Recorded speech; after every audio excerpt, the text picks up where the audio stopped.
A 10-year-old who once loved reading and would spend hours experimenting with science kit.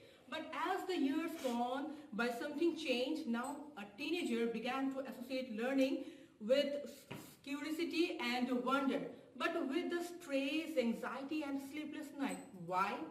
Because somewhere along the way, the joy of learning was replaced by the fear of failure.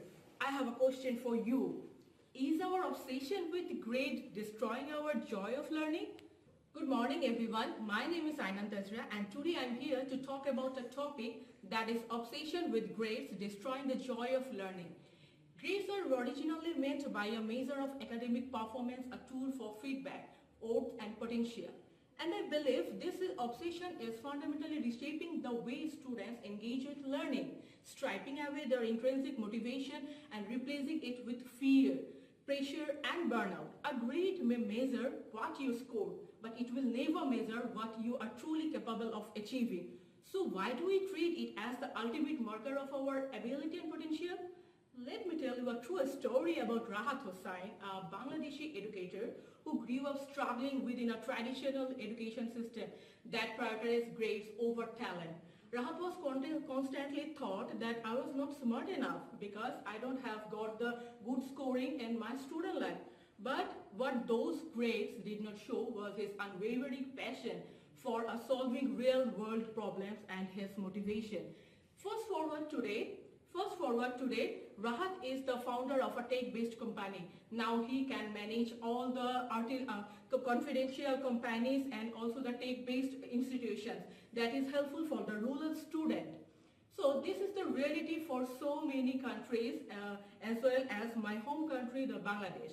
The problem with grades is killing the students day by day, and now what about the soft skills that 21st century world demands, like creativity, collaboration, empathy and adaptability? So these essential qualities are often overlooked and unmeasured in our current situation. Let's take a brief look at where these grades began. Grades were first introduced in 18th century to provide standardized feedback for the students' performance, whether the students are average or they are smart in their education system. Now educational system involved grades transformed into a ranking tool, a way of sort and classify students, identifying who is smart and who is average. This transformation has been fueled by a global culture that values, in my country also, that in my country in higher secondary certificate, students must have to achieve GPA 5. That is a very pressurizing condition for the students, because without these grades, they can't be able to do in their higher study in university level. So research indicates that overemphasizes on grades can have a negative psychological and educational outcomes. According to researchers, students who are driven primarily by grades are more likely to develop superficial learning habits such as rote memorization instead of deep learning strategies. They become fixed on short-term performance rather than learning the build long-term knowledge.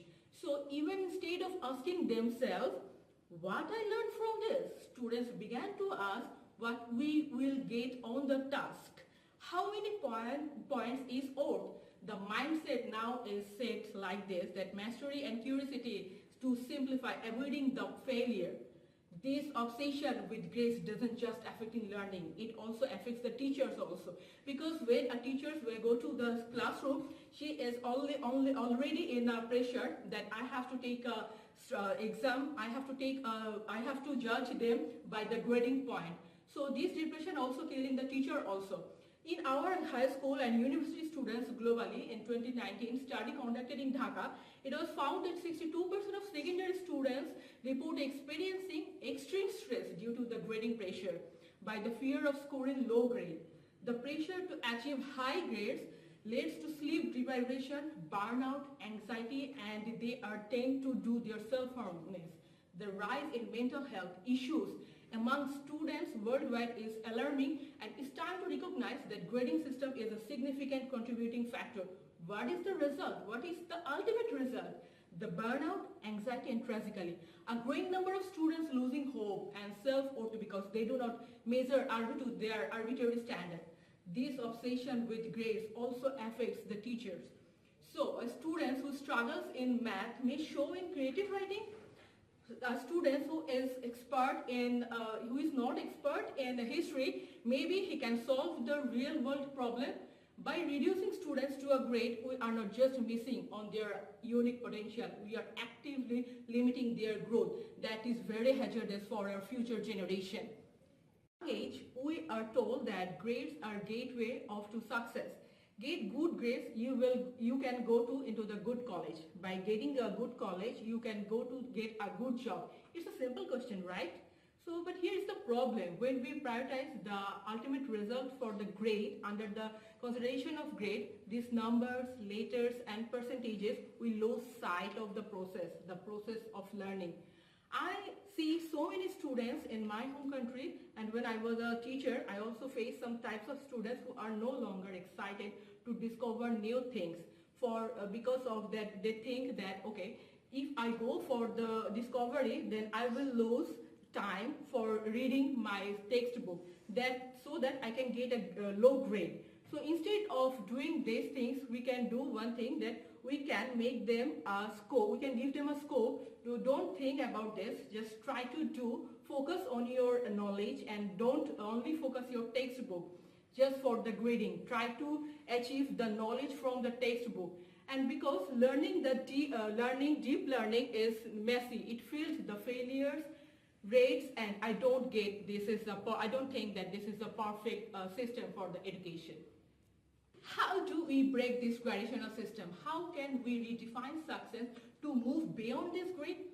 One powerful alternative is to incorporate formative assessment and focus on competency-based learning. Instead of grading students only their final exam, why don't we judge their creative writing? Why don't you focus on their portfolio-based assessment, portfolio filled with projects, presentation, research work, and self-reflection? This would provide richer, more basic picture of what student can do, how much they have grown. Today, I challenge educators, parents, and policymakers to rethink what success looks like in education. Let's stop defining success by a single letter or a number and a report card. Let's celebrate creativity, perseverance, collaboration, and problem-solving skills, qualities that that is not measured by your GPA. If we want to prepare our students for a complex and ever-changing world, we need to inspire a love for learning rather than a fear of failing. Let's move away from the idea that grades define students' worth and recognize that the purpose of education is to unlock potential, nurture curiosity, and build lifelong learners. If a student fails in a test, let's ask, what did you learn from this? Don't tell them you are a failure. Don't underestimate them. Instead of doing this, ask them, what I can do for you. Ask as a parent, as a teacher, that I'm with you. This grade is not the ultimate target for your life. So the next time when you look at the report card, I want you remember this. A grade may measure what you scored, but it will never measure what you are truly capable of achieving. A grade won't show you creativity and your perseverance or your passion. I leave a question for you, for the audience. How can we as an educator, parents and learners create an environment where the pursuit of knowledge and personal growth matters more than numbers of a report card? Thank you for all.